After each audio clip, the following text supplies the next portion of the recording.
Nourish with Kristin, your weekly chat with certified nutrition therapist and lifelong foodie Kristin Whitaker, coming to you from Utah Natural Wellness with a reminder that your food should serve you. So, let's dish!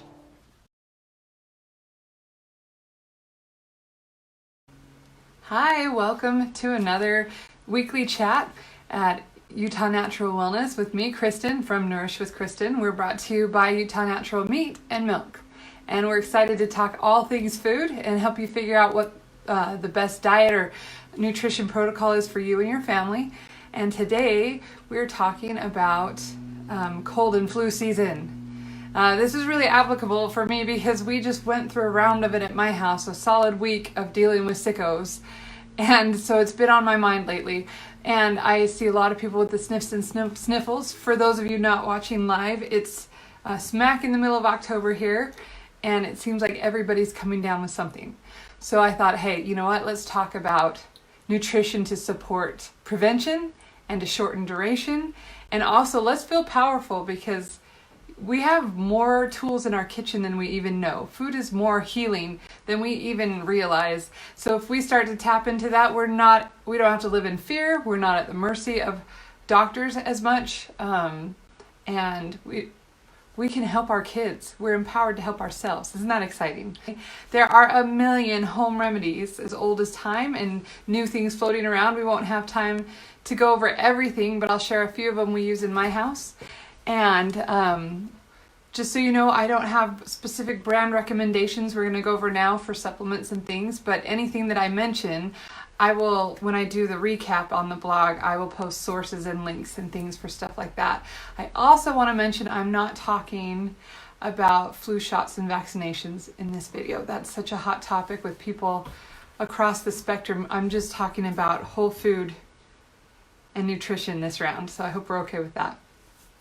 All right, so cold and flu season. There's actually not a cold and flu season. You can get these year round.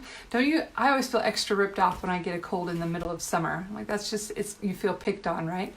They happen year round. Both of them are viruses. So taking an antibiotic is not only useless, it's actually can be harmful in some cases. So a lot of us will run to the doctor the second we get a sniffle when it's probably better to wait it out and see what these symptoms are. And see if we can get a hold of it on our own. Now, I'm not anti-doctor. I do need to say that up front, and there are some times when you need to go. One of them that can be confused with cold and flu is strep throat. That's one that we're just really susceptible to at my house, and that's not one you want to play around with. You actually do want to go get on an antibiotic for that. So be aware of times that you do need to go to the doctor. But as far as cold and flu goes, let's see what we can do for you. The difference is, cold feels like a minor flu. It comes on gradually. You can kind of tell, oh, I'm getting a cold. I have a scratch in my throat. Something's coming on. Where it feels like the flu just hits you out of nowhere, knocks you down on your can, and you're just down for the count. The flu will include fever and aches and pains and chills, and it's just generally more severe than the cold. So that's what we're talking about now. And if you guys have had that in your house, I'm so sorry. It was pretty miserable. I felt like one kid got it and I'd almost have him over, the next kid got it, and it cycled through, and it even hit my husband. He was down for a couple days, and it just ruins your play, right? It throws off your jam. All right, so one of the best things you can do to prevent and during treatment is to hydrate. I know that sounds like a no-duh. You always hear drink fluids, but we should be doing this all the time because water is what fuels our body's ability to detox. It enables our immune system to function. We really can't do anything unless we're well hydrated, not just hydrated, well hydrated, especially when we're susceptible during times of sickness. So keep hydrated, drink all the time, and drink good hydrating things like water. Classic, right? Keep it simple and be drinking water all the time, but also herbal teas and things like that. You just stay away from, don't use sodas to hydrate. That's very counterproductive, but stay with just good clean water.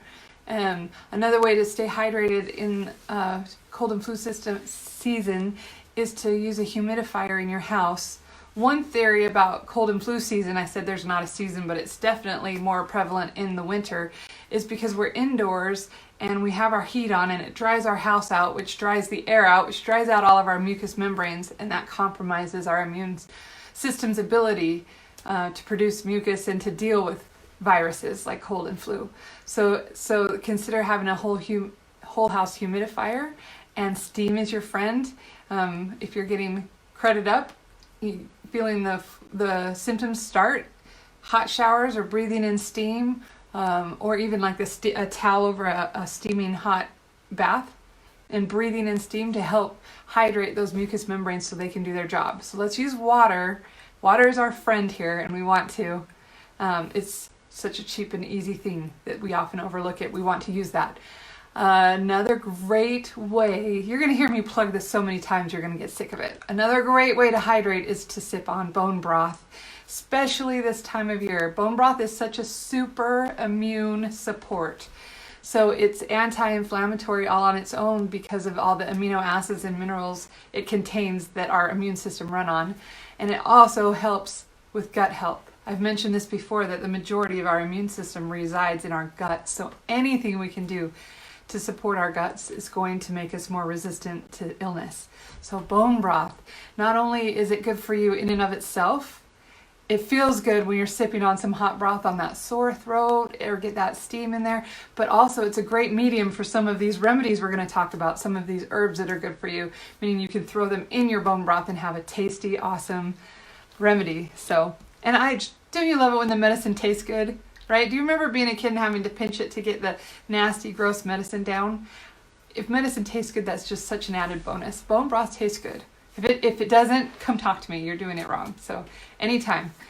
It's important to use quality bones, or you're just getting a concentrated dose of pesticides and toxins. So let's use clean bones. And remember, at the farm, we have them available for $2 a pound. It's a screaming deal.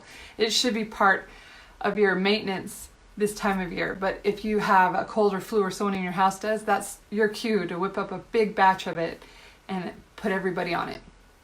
Okay, let's talk about some specific herbal remedies and things. And I asked for some on the Facebook page, and I got some great tips, and I love to hear when people are using the same things I do. Some of these are pretty common, but let's talk about them. And then some others were I hadn't heard, so that's exciting too. But ginger is a classic. How many of you guys use ginger in your cold and flu fighting arsenal? Ginger's famous for nausea and vomiting, and it's given to everybody, especially when they're pregnant or they have the stomach flu, which is completely different than the cold and flu we're talking about. But everybody kind of knows it's good for that. But it's also good for our mucous membranes. It actually stimulates the cells that produce mucus. So if you have a dry throat or you're dry through here, it will help moisten that. And also if you're cruded up with mucus, let's see how many times I can say mucus in one video, okay? If you're cruded up with mucus, it helps produce more to keep it flowing and moving and doing its job. So ginger is great for loosening it up, stimulating production, getting things moving, and soothing a sore throat. We're going to talk about how to use ginger in just a minute. So we pair it with another powerful herb. Maybe you don't think of it as an herb, but garlic. Garlic is super powerful with immune boosting properties. The allicin in it is a compound that directly boosts immunity. And then also it's antiviral, antispasmodic, antibacterial. So it's a powerful immune booster. So garlic in high doses. So, not just a little bit on your garlic bread, but whole cloves of garlic simmering in your bone broth. That's a great way to get it in. If you really can't stand garlic, my husband says I burned him out of garlic because I love it. You can do capsules or tinctures, but garlic is a great way to boost your immune system. Honey, raw. I'm talking about, whenever I say an ingredient, I'm talking about the real ingredient, raw honey. It's full of enzymes, it's antimicrobial, antibacterial, and it soothes your throat and it soothes mucous membranes, and honey is really good for a cold. So let's see. Anything that I'm talking about now, we're talking ingredients. So I hope you're thinking in your mind, ooh, I could put that with this, with that, with this, and you're creating potions in your mind you can use. So already I've talked about broth. That ginger and garlic would be awesome in your broth. Maybe a little lemongrass. Maybe you could make a soup with this. That'd be so healing, right? What else? Lemon and honey go together with ginger. That makes a wonderful tea. In fact, my friend Tori mentioned this on the Facebook group, and it's one that we use often. But shave a little fresh ginger into hot water and steep it 5 to 10 minutes, and squeeze some fresh lemon and some honey to taste, and that's a triple threat for those viruses, right? So it's a good way to take it in. Elderberry is a classic. Do you guys hear it? It seems like this time of year elderberry pops up in gummies and syrups, and I'm waiting for it to come out in a breakfast cereal. Elderberry everything, but there's a reason for that. Elderberry is antiviral all by itself. It actually has a protein in it that will keep viruses from replicating and spreading. So they support your immune system, but they also can shut it down and shorten the duration of a flu. It can knock 2 or 3 days off your recovery. And that's gold, right? I'll take that when you feel like crap, anything to just make it go away. Elderberry is a powerful tool for that. Also, a lot of these remedies I'm mentioning that work because they are high in vitamin C. Elderberry is really high in vitamin C. So it's a great natural source. You can buy it now. It's such a buzzword even that it's in all kinds of products. But look at labels so you're not buying just a sugar bomb with a little bit of elderberry in it. Look for tinctures that are real and potent. Or make your own. You really can steep whole elderberries in raw honey and make your own. I'll put a recipe on the blog. Just if you're getting it in, use a real whole food source with simple ingredients, and that's a powerful tool. Okay, I mentioned that elderberry is high in vitamin C. So let's branch off into some specific nutrients that are good for our immune system. And vitamin C might be the most common one that we think of. You hear it all the time, and vitamin C supplements are everywhere. Vitamin C is an important, it really ignites your immune system. Your immune system can't run without it, so we need it. There are a few nuances to vitamin C. So it's water soluble, and that's good. It means it's hard to overdose on. So some supplements we have to be careful when we're using them to treat things because you don't want them to accumulate or cause toxicity. Vitamin C is really hard to overdose on.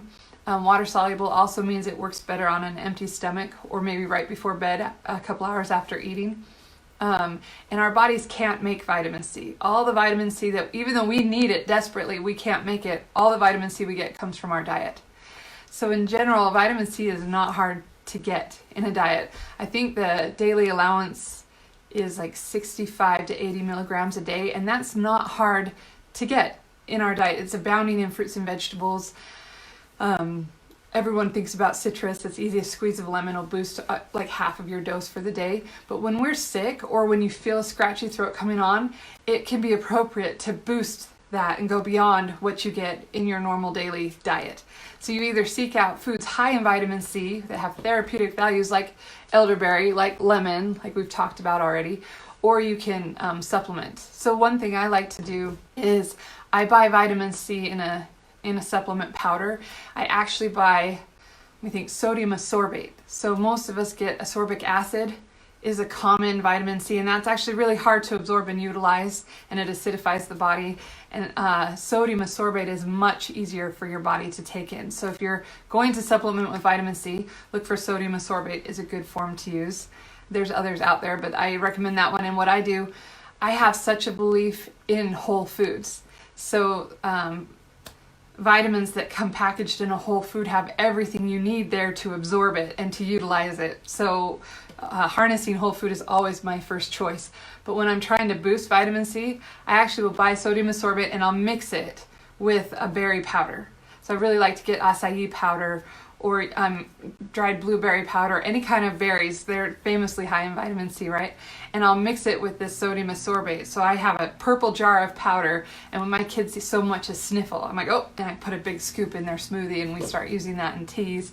The berry also makes it taste great. So by itself, it has a little bit of a salty flavor. Put it with berries, and my kids can drink it straight and not complain, which is the ultimate test, right?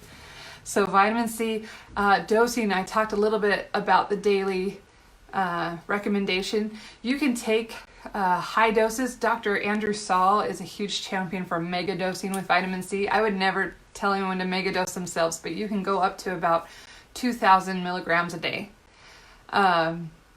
before you start to get side effects. Side effects of overdosing on vitamin C usually start to look like a stomach upset and diarrhea. So if you're self-medicating with vitamin C and you get a little rumbly down there, you've reached your limit and you can back off a little bit to build a tolerance. If you have any questions about that, let me know. Great to see so many people on. I'm guessing it's because we all hate cold and flu so much, right? Especially when your kids get it and you have to nurse everybody at the same time. So that's a little about vitamin C. A few other supplements I really like now, and I mentioned I do like to use whole foods. I like to brew up broth that have healing nutrients in it, or teas, or things like that, and combine superfoods into them. I always think it's more effective. Your body can use them, but there are a few supplements that can really help in time of need, so I like to have these on hand. One of them is olive leaf extract. And that's not a food you're going to eat normally, but it's a powerful herb that you can buy in capsules or tinctures, and it's anti-inflammatory, antiviral, and it's a potent antioxidant. So that's an easy one to add in during the course of your cold or your flu. Oil of oregano is one of the best, most powerful oils you can take, essential oils for the flu. And you can take it also in capsules and pills too. It contains, why do I say these things? I have to test myself. Thymol and carvacrol, I think, are the active compounds in it that are really powerful antioxidants, antibiotics, and they're anti-inflammatory. So oil of oregano can soothe an upset stomach, but it also stimulates bile, which will help you fight this flu and detoxify and get it out of your system. But the most powerful thing it does is it's a diaphoretic, excuse my, if I could talk, which means it induces sweating. So I know some people are like, I don't want to sweat, but why do we get the chills when we have the flu? That's our body trying to make itself sweat out all that toxic garbage from fighting this awful virus, right? Sweating is one of the best things we can do. So oil of oregano will help you sweat out that flu. You want to look for a good source, clean source, and shoot for one that's high in polyphenols, about, I think it's 70% or higher, to get a good source. But that's a good supplement to take. That reminds me, let's talk about essential oils for a minute. I know a lot of you are big into the essential oils, and most, just by the nature of how concentrated they are and the herbal properties of them, most essential oils are antiviral, antibacterial, and because of that, you can use any one that you like when you're treating cold and flu, and a good way to do that is to put it into your humidifier so that you can breathe it in, or to get not a nebulizer. What is it that we I'm skipping the word right now. The little humidifiers that blow mist into your room.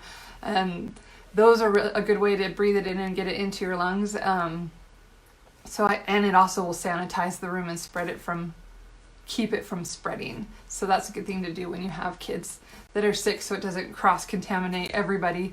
I like to have the humidifiers going all over. So just about any essential oil that you want. Be careful when using them internally. You have to specifically know that it's edible. I hear a lot of like MLM oil reps telling you just put a few drops in your water, but very few essential oils are really healthy to take that way because of their potency. You can maybe do a citrus oil, a drop of lemon would be okay, but be careful and verify anytime you're using an essential oil internally. It's not something to do lightly. Okay, one more supplement I'd like to list by name, and this one sounds kind of scary, but it's N-acetylcysteine, or NAC. So you can look that up on Vitacost or Amazon or anywhere you buy supplements, and options will come up. And it is a powerful sulfur-containing amino acid, which is really good for fighting off flu and cold. It has it's a powerful antioxidant, and so it boosts immunity. It soothes your respiratory, like the channels in your lungs and your sinuses, and it will reduce the overproduction of mucus. So if you just can't stop it, it will help regulate that. So there's research that shows if you take this for maintenance during, it's not the flu, it's a dry throat. Hold on a second. Okay, if you take N-acetylcysteine during the flu season when you're most likely to get it, and you take about 600 milligrams twice a day, that the studies have shown that it will reduce the likelihood of you getting the flu by 60%. Those are odds I'll take, right? That's an easy way to reduce your chances of getting the flu. If you do get the flu, then the dosing is different. And you'll find this a lot with a lot of these things. If you're taking these regularly for maintenance to ward off the flu, that's great, or the cold. Once you get them, you want to boost your dose. So if you're taking a cup of honey lemon tea every day, you get the cold, you want to drink 2 and 3 and 4 cups of that a day. So we're boosting doses for therapeutic use versus maintenance. So N-acetylcysteine, 2,000 to 3,000 milligrams a day for 2 weeks. So even when you start feeling better, take it for 2 weeks just to kill off any remaining symptoms and viruses that are lingering, and that will help shorten the duration and boost your immune system for next time. So those are a few remedies you can have on hand, and some of those you probably just have in your cupboard all the time, and so that's a powerful tool to draw from. I'm looking to see if we have any questions or comments. Okay, so let's talk a minute about prevention. The best prevention is a healthy, functioning body. You've paid attention to the quality of food that you're taking in. You're careful to eat a spectrum of foods, so you've got lots of fruits and vegetables and clean, nourishing protein sources, and just by doing that alone, your body's arsenal is tanked up. Like, you're full to the brim of vitamins and minerals and amino acids and the things that you need to fight off the flu, okay? So consistent eating habits are really good. Something else is to reduce the sugar. Interesting that sugar actually enters cells through the same pathway that vitamin C does. So if you have sugar in your system, it's going to block your absorption of vitamin C, which will paralyze temporarily your immune system. So I think about the flu season, and we've got Halloween, we've got Christmas, we've got like these huge sugar fest holidays, and that's when we're most likely to get sick. And I notice at my house, if we've had a binge of some kind, we're so much more likely to get symptoms because we've compromised, we've put a hole in our armor, and we've just left the door open for all these pathogens to get us. So be careful with your sugar consumption consistently to keep your immune system running at optimal levels. Stress. A lot of people don't realize the physical effect that stress has in your life. Like, these videos really stress me out, so I have to take countermeasures to unwind afterwards, because stress causes oxidative damage, and it makes you it compromises your immune system. It makes you susceptible to disease and sickness. If you are getting sick all the time and you're also a stressed out person living a stressed out life, there's a correlation there, and dealing with one will help with the other. So watch your stress over time. Also, people think they can push through the cold or the flu. They're starting to feel run down and they'll just push through it. That's just a recipe for disaster, because you're stressing yourself out and you're not allowing your body the tools it needs to heal. You're just compounding the effects, and you're inevitably making it worse, and it will last longer. So don't. Another prevention tip is sleep. Get your sleep. This might be the number one tool for good health overall, perhaps even more important than nutrition, because sleep is where your body rebuilds and repairs, and it cannot do that if you don't sleep. So stop burning the candle at both ends. Stop doing all-nighters to hit a deadline, and make sleep a priority consistently to help ward off cold and flu and other illnesses. Likewise, when you are sick and you feel run down, sleep. I feel so bad when people tell me, oh, I just had to nap, I crashed all day. You know what? If a normal, healthy, functioning person tells me they crashed and slept all day, that tells me their body was fighting something off and they needed that. Never apologize for needing a nap, and don't apologize for taking time out for self-care and rejuvenating and healing. So my husband actually took a couple sick days with this last round of the flu, which he never does.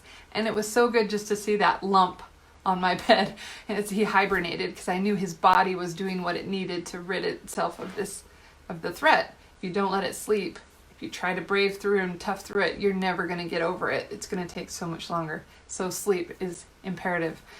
Along with all these things, just listen to your body, even before it turns into it. So if you're doing all these things, you're eating right, you're sleeping well, you're managing your stress, you're getting the vitamins and nutrients you need. We didn't mention this, but you're balancing your gut bacteria with healthy probiotics and good food. So overall, you're a balanced, healthy person.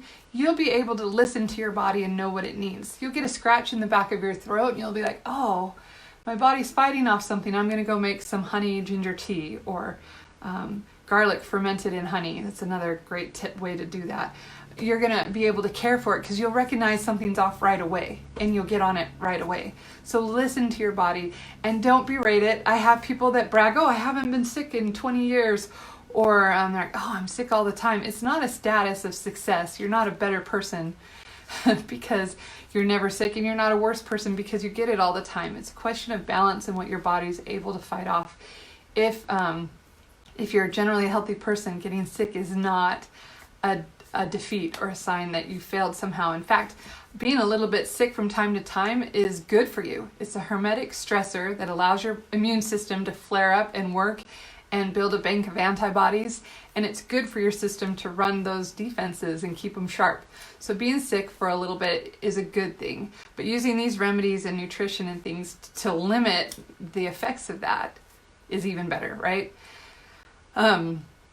So definitely listen to your body and don't feel bad when you have to take a day off. So looking to see if we have any more questions.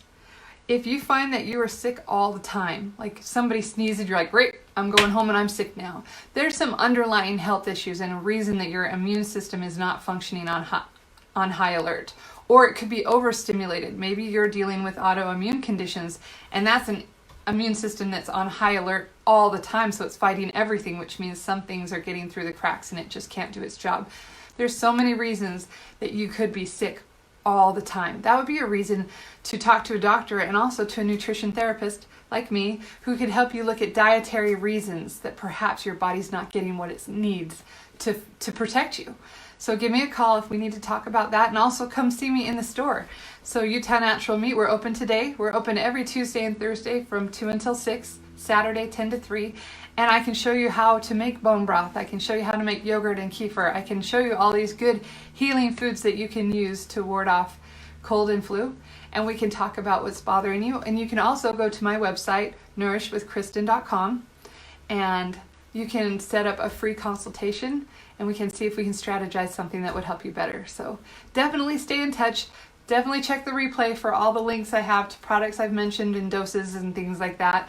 And share with me what you guys use, your tried and true methods to keep your kids and yourself free from cold and flu. So thank you for joining me today, and here's to our health. Let's hope that we all get through this season without too much downtime, right? Thank you.